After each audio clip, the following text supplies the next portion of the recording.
तो पिछले एपिसोड में डुप्लीकेट सिंगयू ने असली सिंगयून को फिर से अपने कंट्रोल में कर लिया था। इसके बाद हम देखते हैं कि वुजिंग सिंगयून के पेरेंट के साथ खड़ा हुआ था और यहाँ इसके साथ में इसकी आर्मी भी थी, क्योंकि अब सिंगयून ने वुजिंग को स्टार वैली सेक्ट में जाने का ऑर्डर दिया है। इसलिए ये लोग अब यहाँ से निकल जाते हैं। इसके बाद हम 2 स्टूडेंट को बात करते हुए देखते हैं, जिसमें से एक कहता है कि मैंने सुना कि सिंगयून एक क्लैन मीटिंग करने वाला है, जिसका मतलब है कि अब यहाँ पर कोई बड़ी चीज होने वाली है। इसके बाद हम सिंगयून को देखते हैं जो कहीं पर जा रहा था, लेकिन इसी वक्त टियानचोंग यहाँ पर आ जाता है और वो इससे कोई बात करना चाहता था। लेकिन हम देखते हैं कि सिंगयून का एटीट्यूड कुछ बदला हुआ लग रहा था। इसके बाद टियानचोंग कहने लगता है कि तुमने तो असल में यिन यांग लेवल के दूसरे लेवल को भी ब्रेक कर दिया है। लेकिन हम देखते हैं कि सिंगयून उसे कोई भी जवाब नहीं दे रहा था। जिसके बाद टियानचोंग कहने लगता है कि आखिर तुमने क्या क्या छुपाया हुआ है, और मुझे तो लगता है कि आने वाले कुछ सालों में तुम्हारी पावर इतनी बढ़ जाएगी कि तुम मुझसे भी आगे निकल जाओगे। जिसके बाद सिंगयून कहता है कि अब क्लैन मीटिंग का समय हो गया है, और फिर दोनों यहाँ से निकल जाते हैं। इसके बाद ये दोनों उस जगह पर आते हैं जहाँ सभी लोग इकट्ठा हो गए थे। अब सिंगयून को देखते ही इसके सभी स्टूडेंट काफी खुश हो जाते हैं। तभी सिंगयून कहने लगता है कि तुम सभी जानते हो कि वांजियान पवेलियन हजारों सालों से सफर कर रहा था, लेकिन अब पवेलियन मास्टर भी मारा जा चुका है। इसके अलावा वांजियान माउंटेन में लाखों स्टूडेंट की डेड बॉडी पड़ी हुई है। इसके बाद सिंगयून अनाउंस करता है कि वांजियान पवेलियन अब इसके कंट्रोल में होगा, जिसकी वजह से यह फिर अपने शान को हासिल कर लेगा। अब इतना सुनते ही सब इसके सामने झुक जाते हैं और इसको अपने मास्टर के रूप में वेलकम करते हैं। इसके बाद सिंगयून सभी को खड़ा हो जाने के लिए कहता है और फिर इनको बताता है कि पवेलियन मास्टर ने बहुत से अनुशासन के नियम बनाए थे और उसने 18 स्वॉर्ड मास्टर को भी रखा था, क्योंकि इस तरीके से वो वांजियान पवेलियन को कंट्रोल किया करता था। लेकिन मैंने अब 18 स्वॉर्ड मास्टर के पोजीशन को हटाने का निर्णय लिया है, जिनके बदले में केवल 10 एल्डर होंगे, और इस तरीके से हम एक साथ मिलकर क्लैन के पूरे अफेयर को मैनेज करेंगे। इसके बाद वो लुसिंग को लॉ एनफोर्समेंट एल्डर बनाता है, क्योंकि इसे डिसिप्लिन और क्रिमिनल लॉ के बारे में सब कुछ पता था। और फिर सभी से कहता है कि लुसिंग जो भी कहेगा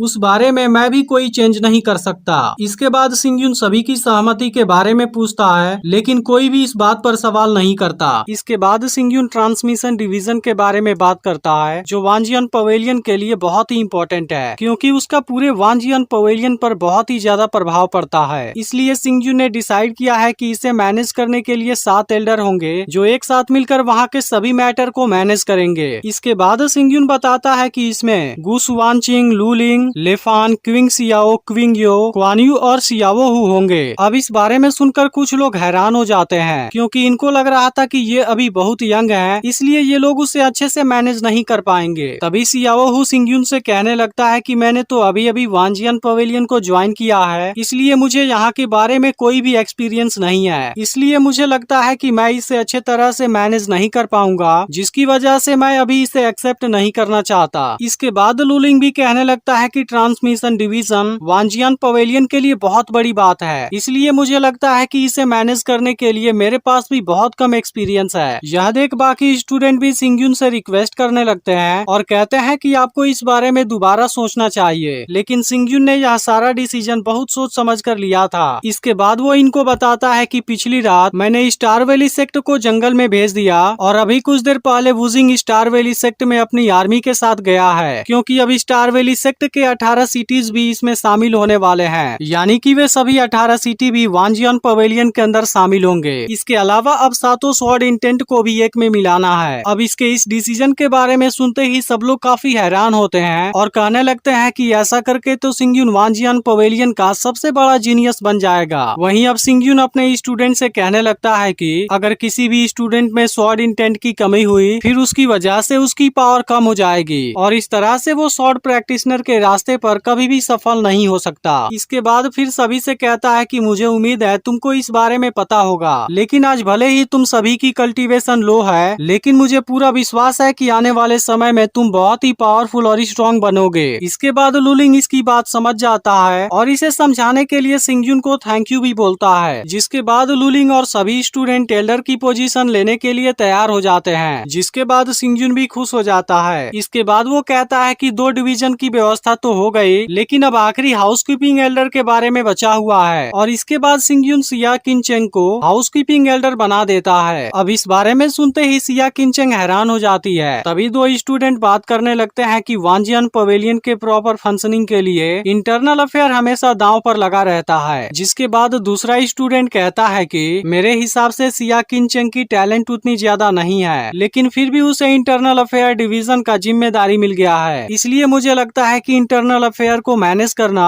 सिया किनचेंग के लिए बहुत बड़ी प्रॉब्लम होगी। तभी सिंगयून अनाउंस करता है कि मैं जैसे ही वांजियन पवेलियन का मास्टर बन जाऊंगा, उसके बाद आउटर गेट के 3000 स्टूडेंट और उसका मैनेजमेंट सिया किनचेंग के ही कंट्रोल में होगा, और मुझे लगता है कि उसके पास इसे मैनेज करने के लिए काफी अच्छी एबिलिटी है, इसलिए उसे इंटरनल अफेयर डिवीजन का एल्डर बनाना बहुत सही होगा। यह सुनकर सिया किनचेंग सिंगयून को थैंक यू बोलती है। तब सिंगयून कहता है कि इस तरीके से 9 एल्डर तो कंप्लीट हो गए, लेकिन इस पूरे 9 एल्डर में एक ग्रेट एल्डर होगा जो सभी एल्डर से बड़ा होगा और तीनों डिवीजन के बारे में देख रेख करेगा। इसके बाद वो सभी से कहने लगता है कि तुम सभी को तो पता ही होगा, जब वांजियन पवेलियन मास्टर फानबुजी के कंट्रोल में था, तब यहाँ का कोई भी जीनियस आगे नहीं निकल पाता था, क्योंकि पवेलियन मास्टर खुद ही लेजेंडरी एंशिएंट स्वॉर्ड को हासिल करना चाहता था, जिसके लिए उसने बहुत सी गलत हरकतें भी की थी। और इसी को देखते हुए मैंने ग्रेट एल्डर के पोजीशन को डिसाइड किया है, जो तीनों डिवीजन में से किसी का भी हिस्सा नहीं होगा, लेकिन फिर भी वो तीनों डिवीजन के एक्शन और मैटर को रेगुलेट कर सकता है, और इसके अलावा ग्रेट एल्डर तीनों डिवीजन के द्वारा रेगुलेट होगा। यह सुनकर बाइली कुआनसिंग कहने लगता है कि पावर और कंट्रोल के बंटवारे का यह तरीका मुझे काफी अच्छा लगा, लेकिन मैं भी नहीं जानता कि ग्रेट एल्डर के पोजीशन को कौन संभालेगा। और इसके बाद सभी लोग भी इस बारे में सोचने लगते हैं। तभी सिंगयून कहता है कि मैंने डिसाइड किया है कि बाइली कुआनसिंग ही ग्रेट एल्डर बनेगा। यह सुनकर बाइली कुआनसिंग भी कहता है कि मुझे भी लगा था कि इसी के लिए मुझे यहाँ पर बुलाया गया है, लेकिन मैंने आज तक कभी भी क्लैन के मैटर को मैनेज नहीं किया है, इसलिए मेरा सजेशन है कि यह पोजीशन किसी और को दे देना चाहिए। यह सुनकर सिंगयून बाइली कुआनसिंग से कहता है कि पहले तुम मेरे साथ एक जगह पर चलो, और अगर उसके बाद भी तुम ग्रेट एल्डर के पोजीशन को नहीं लेना चाहते, फिर इसके बारे में मैं तुमसे कभी भी नहीं कहूँगा। इसके बाद ये दोनों अंदर आते हैं और कुआनसिंग सिंगयून से पूछता है कि यह कौन सी जगह है, जिसके बाद सिंगयून बताता है कि यह जगह स्वॉर्ड माउंट है। तभी अचानक से यहाँ से पावर निकलने लगती है, और अब बाइली कुआनसिंग के सामने पाइथन आता है, जिसकी पूरी बॉडी में केवल पावर ही पावर भरी हुई थी, और इसे देखते ही बाइली कुआनसिंग पूरी तरह से हैरान हो जाता है, और इसके बाद एपिसोड यहीं पर एंड हो जाता है। लेकिन अगर आपने इसका पिछला एपिसोड मिस कर दिया हो तो लेफ्ट वाली वीडियो जरूर देख लेना, और चैनल को भी सब्सक्राइब करके नोटिफिकेशन को ऑल पर सेट कर देना।